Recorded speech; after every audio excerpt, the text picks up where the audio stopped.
আসসালামু আলাইকুম, সবাইকে স্বাগতম।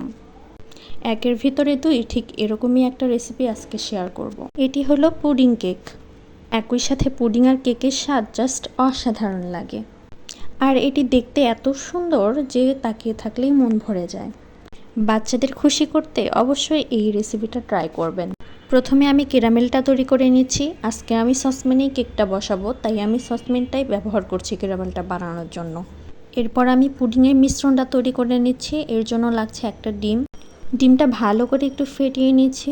তারপরে এর মধ্যে পরিমাণ মতো চিনি নিয়ে নিচ্ছি। চিনিটা আমি 1/3 কাপের একটু বেশি দিয়েছি।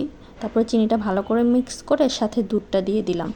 আমি এখানে 500 ml দুধ জাল করে 250 ml করে নিয়েছিলাম। পুডিংয়ের মিশ্রণটা সরিয়ে রাখছি। এবার কেকের মিশ্রণটা তৈরি করে নেব। কেকের জন্য নিয়েছি 2টা ডিম। আমি সাদা অংশটা আলাদা করে নিয়েছি। একটা হ্যান্ড উইক্সের সাহায্যে ভালো করে বিট করে নিতে হবে।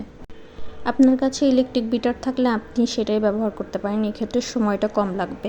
এই পর্যায়ে আমি চিনিটা দিয়ে দিচ্ছি। চিনিটা আসলে স্বাদ মতো যে যেরকম চিনি পছন্দ করে, তবুও আমি 1 কাপের মতো চিনি ব্যবহার করেছি। চিনিটা ভালো করে ব্লেন্ড করে ফোমি হয়ে আসলে তখন আমি কুসুমগুলো দিয়ে দিচ্ছি। কুসুমগুলো দেওয়ার পরে আমি আরেকটু মিশিয়ে নিলাম। এই পর্যায়ে আমি তেল ব্যবহার করছি। আপনারা চাইলে তেলটা স্কিপ করতে পারেন।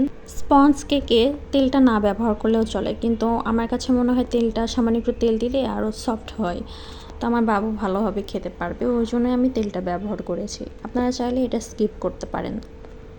এই পর্যায়ে আমি খুবই অল্প পরিমাণে একটু ভ্যানিলা এসেন্স দিয়ে নিলাম, দিয়ে মিশিয়ে নিচ্ছি। এরপর একটা চালনিতে নিয়ে নিচ্ছি 1/2 কাপ ময়দা, 1 চা চামচ বেকিং পাউডার এবং নিয়ে নিচ্ছি 2 চা চামচ কোকো পাউডার। উপকরণগুলো খুব ভালো করে চেলে নিতে হবে। এই পর্যায়ে এগুলো এক পাশ ঘুরিয়ে ঘুরিয়ে আলতো হাতে মিশিয়ে নিতে হবে।